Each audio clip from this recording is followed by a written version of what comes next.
Hello everyone. Tonight I'm going to show a demonstration of how to make handles for the slab built mug that I made yesterday.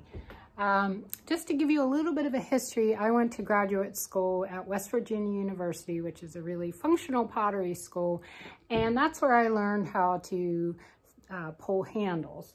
So I just wanted to show you this. I studied under Bob Anderson, and he was an amazing teacher, functional potter. And just to show you really simple handles, I just wanted to show you how it's thicker up top or wider and gets more narrow. And then it's also a little bit thicker up here, gets more narrow. So in another mug, this was Davy Renault. She also was in the graduate program with me and was my studio mate. But it's a really simple handle, but really comfortable. See how it just fits really nicely in your hand. So that's what you want to think about, is how it's going to fit in your hand.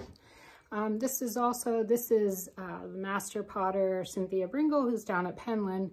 This is one of her handles, and I just really like this handle with that ridge in it. It feels really nice. But you can see they don't have to be really elaborate to work well.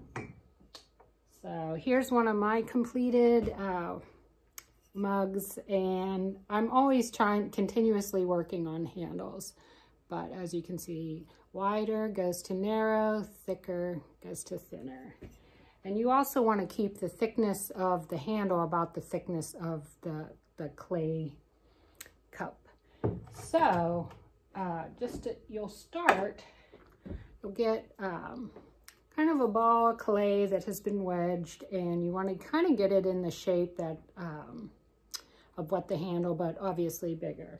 And then you'll get a bucket of water, or I have a bowl of water, and you're just going to start putting your hand in the water and start pulling it down. And notice how I'm alternating.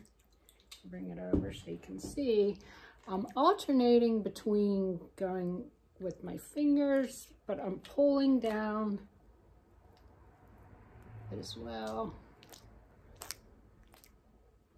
A little bit more water.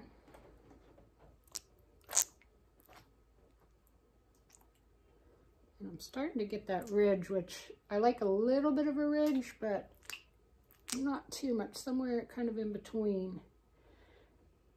You can go ahead.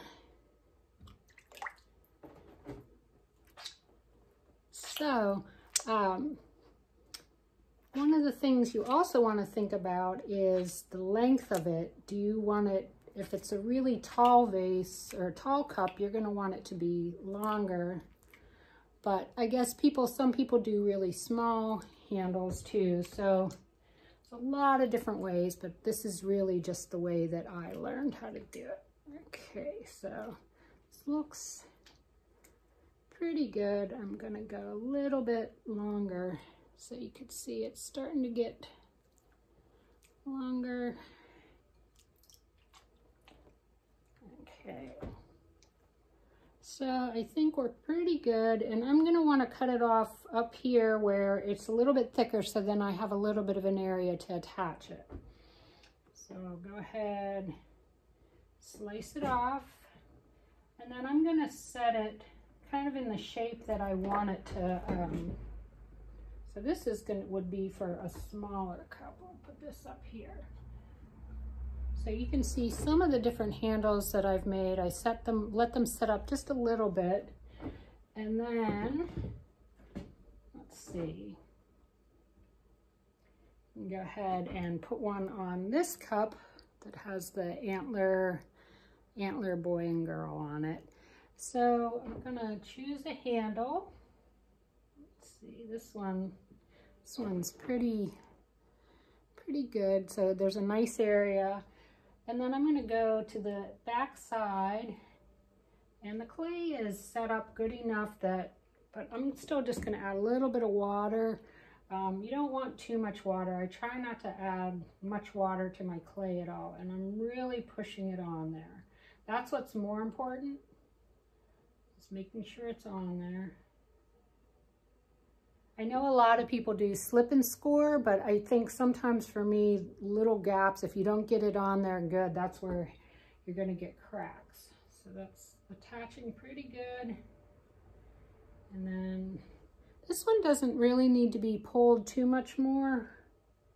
I'm just gonna kind of lift it up, and I've got a little bit of extra. So you want, let's see.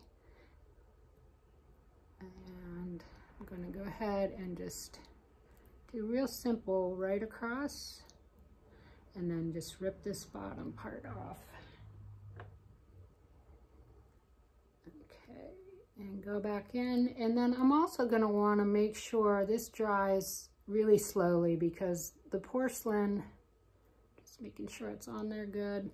The porcelain tends to crack, especially the handle right here, whenever it starts to shrink. So you want it to cover it with plastic and dry it really, really slowly. So there you have it. There's your simple handle for your mug. And so you'll see it as it moves along in the glazing and the firing phase. So thank you so much and have a lovely evening. Take care. Bye.